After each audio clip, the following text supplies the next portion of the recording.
Sanibonani ntambama. Nilalele umsakazo Music Gavins FM Channel 33 nobompele umkenaneso umphefumulo asithi khona izwi laba ngumuntu. Awu ninjani kodwa ntambama ilanga selishona kuumhla ka 26 ka February 2026 ngisho njalo ekuseni ngathi usuku lokunqoba ngokupheleleyo komuntu odalwe ngumdali wakho konke. But niyaphila nonke America, Asia, Europe, Africa. Ngiyathemba uNkulunkulu nani. Ngiyazi kodwa ke ukuthi ke sike sishiyane ngekhathi kwamanye amazwe kuthi kusekuseni kwamanye kube sebusuku, kodwa nje ngiyazi ukuthi uNkulunkulu uyasazi ukuthi sihlukene kanjani. Mayekhuluma ukhuluma nomuntu wonke, ngiyazi ukuthi siyezwa, but la ngikhona kuntambama. But ke uNkulunkulu muhle. Thank you so much balaleli for connecting and niqhubeke nilalela lo msakazo nje, kuyisibusiso kithi and kuyasikhuthaza ukubona abantu bewubuka bewulalela, because amandla okuphila siwathola ngazo izinto ezikanjena. Umuntu uphiliswa izwe elilodwa alizwile nje ukuthi ngizwe bekhuluma ngoJoshua ukuthi wadumisa abarawunda indonga kasikhombisa, zawindonga ngenxa yokulalela uNkulunkulu. So lokho nje ngiyazi ukuthi kuba encouragement to us ukuthi masikwijeni yokuphila ezabantu sinqoba ngokulalela, futhi uma silalela uNkulunkulu uyasenzela umusa, asebenzise ama spirit beings ukuthi asilwele asivule iminyango. We are in the plan of God, and God designed us for such a time as this, and we have to ukuthi simanifeste ubuso kaNkulunkulu la emhlabeni. Ngike sikhuluma nonkosikazi nabanye abazalwane ukuthi fanele sikwazi ukuthi asiphili from nothing, siphila from something because uNkulunkulu udepositile yonke ingcebo kithi. So la emhlabeni sizoyihambula leyo ngcebo, hayi ukuthi sifuna ingcebo, but sizoyihambula. That's why kwekuthiwa zonke izinto oyifunayo ziphakathi kuwena. That is so true. That is very true. I am a witness of that. Ubuhle lobo bufunayo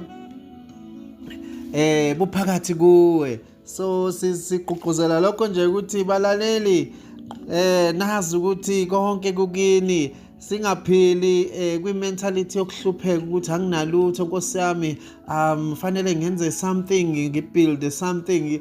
You are not building, you are revealing what God has called you. So ingakho uma wazi lokho, ithemba lakho likuye uNkulunkulu ngumdali wakho, because konke kuvela kuye. So you just allow him to teach you and guide you ukuze izaleke lento ephakathi kuwe. Siyazi ukuthi siyabusa manje, si-operator kumbuso onakho konke. So siyanibonga abalaleli ngampela ukuthi ninathi and siyanizwa ubukhona benu, siyabuza ubukhona benu kule radio. Sizoqhubeka nendaba yethu la ku Joshua chapter 10. Sizwile lana ukuthi uNkulunkulu wenza into ezimangalisayo lana, elwela umuntu ogxilile ezwini uJoshua. Ngifuna ukuveza futhi again lokho ngikuveza lokho ngoba ngiyazi ukuthi sometimes iBhayibheli sike silitshela ukuthi one, iBhayibheli it's a collection yabantu uNkulunkulu abasebenzisa or abavela shuthi babebhala izinto ezazenzeka empilweni zabo, which is very important nathi ukuthi sibhale noma sixoxele abantwana bethu as a way ukuthi bakhumbule ukuthi uNkulunkulu uyahamba nomuntu and akamshiyi umuntu. And number 2, labantu uNkulunkulu wayebanika izwi ethi abenze something, and then yonke lamagama esiwafundayo chapter bani into yayingekho ngokwe-history, ama-diaries abo nje ababebhala ukuthi uNkulunkulu utheni kubo, because we have different assignments. Nami ngeke ngibe ne-assignment efana njengekaJoshua, because uJoshua wayephila ngalesa sikhathi, nami ngiphila lesikhathi, but ngifuna sibheke ukuthi izwi likaNkulunkulu lilento efakwe kuwe engekho komunye umuntu, any assignment, any mission. So kuyona kuphuma izinto eziningi, kuphuma ama-instructions. For example, if ubizelwe for example ukukhuluma with business, let's say you are a businessman and unikezwe izwi ukuthi fanele ufundise abanye obusinessmen ukwazi uNkulunkulu okubo. So izwi lakho lelo, kulelo zwi lakho uNkulunkulu will give you an idea, and kule idea kunama-instructions, and nokukhuluma kaNkulunkulu kulelo zwi kukhona. Ikona-ke lokho ngithi mina ilona izwi likaNkulunkulu. And then when you read ama-scripts lawa abhaliwe, uya-confirm ukuthi hayi ngempela uNkulunkulu kuma-principles uJoshua ehamba ngawo ayafana lama-principles akho, but different mandates, so iba i-reference to you. So ingakho ungathi hayi uNkulunkulu kaJoshua, no, fanele wazi ukuthi uNkulunkulu wakho nawe ungumuntu, une-assignment nawe onikezwe uNkulunkulu before akudale. So bengifuna ukucacisa lokho so that sizokwazi ukupersonalize impilo zethu. Mhlawumbe ngeke uhlaselwe wena amakhosi awu-5, mhlawumbe uhlasela awu-10, and uNkulunkulu will give you an instruction and give you a command to follow, and then uNkulunkulu akulwele ngenye indlela. And besifundile ekuseni la ukuthi uNkulunkulu lamakhosi ayezohlasela uJoshua, lesizwe kuthiwa iGibhiyoni, la sacela khona uJoshua ukuthi abalekelele, and wabashaya uNkulunkulu ebashaya ngamatshe ngesichotho. It was very successful victory kuJoshua. uNkulunkulu emlwela elwela izwi lakhe, ngoba remember ukuthi izwi lenza yonke lento le. It's not Joshua, but izwi laliJoshua elenza ukuthi uNkulunkulu acted this way. So we have to meditate ezwini until izwi lingene kithi, bese nathi singena kulo, bese siba yizwi.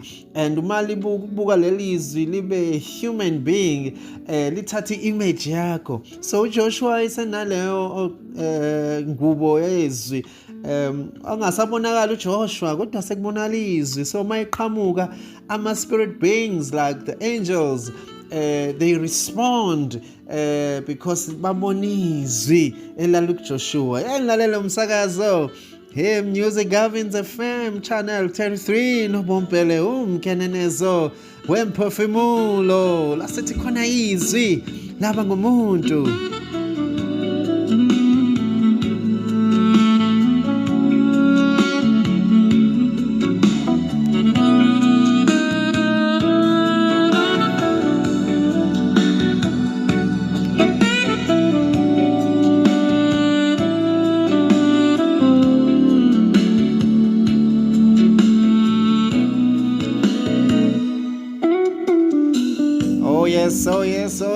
Yes, yeah, my God. Umnandi lo mkenenezo okhalayo. Ngenzela ukuthi message yethu igxile ingene emphefumulweni. Impilo zethu iguquke balaleli. Uzibone na ukuthi ngangenjena. Ngiyabona manje tepe into i-authority kaNkulunkulu ngoba kulula kona ukufika kwi full authority, but ke ukuthi wena ulalela kangakanani and uNkulunkulu ama-instructions akunika wona uyawafollowisha yini as eshilo. So that gives you more authority. Nezidalwa zonke ziyakwazi ukulalela ngoba zilalela i-authority yezwi uNkulunkulu alifake kuwe. Let me read now. Sesizovala nje, won't be long. Because siyakhumbula ukuthi ke bahlasela ke lapho chapter 10 and uNkulunkulu wabashaya ngelokhuzana ngesichotho lezizwe ezaziwu-5, amakhosi awu-5 ehlasela isizwe esisodwa. It was a great war, and God made it happen. So Joshua 12 verse 12, uJoshua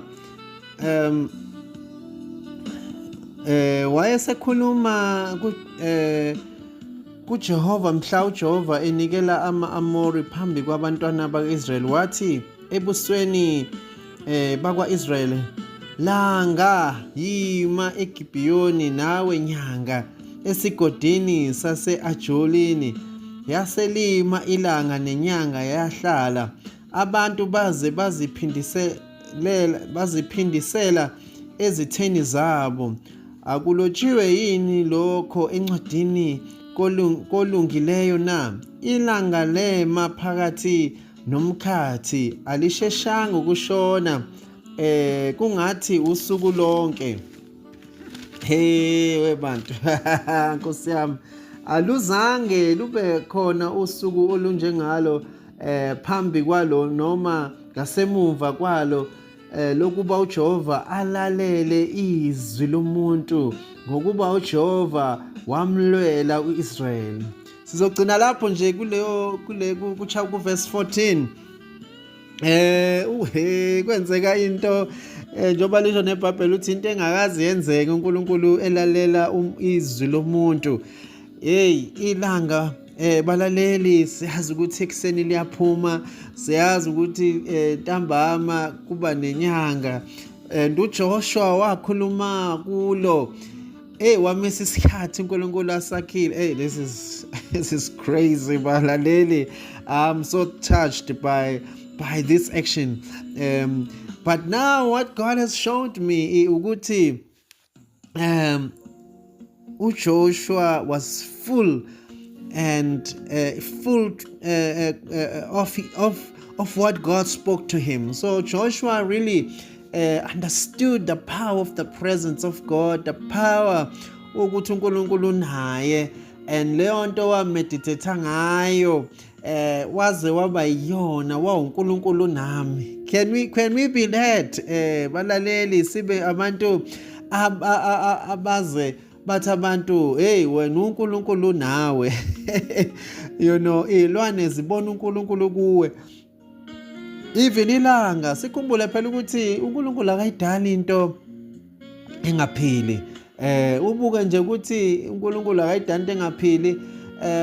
Ilanga, these are living things. Inyanga, these are living things. They hear, they see, even though phela ke zona zi-operate ngenye i-system, but these are living things. uNkulunkulu ayi-designer, but now these things siyazazi ukuthi ilokhu ngazalo nawe lokhu wazalo. Ilanga liphuma ekuseni lishona ntambama kube sebusuku la uhlala khona. But uNkulunkulu this time around uJoshua ukhuluma nelanga nenyanga. Ngibuka i-authority asenayo, igunya nesibindi.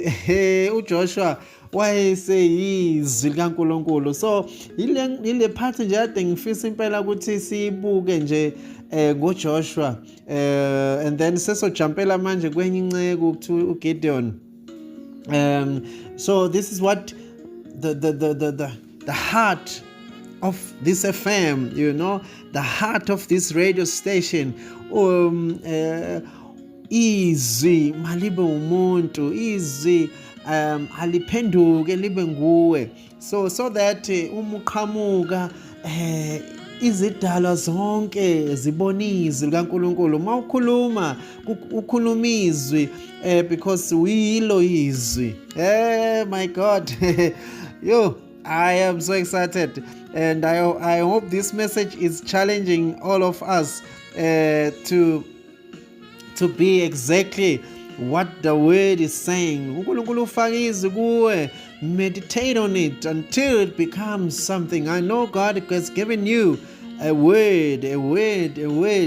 Listen to it and meditate on it, and then you do study references zakho, Joshua, Moses, and see i-calling yakho ukuthi ayihambisani nalamadoda, and benza kanjani ukuthi bona ba-operate kule dimension engaka.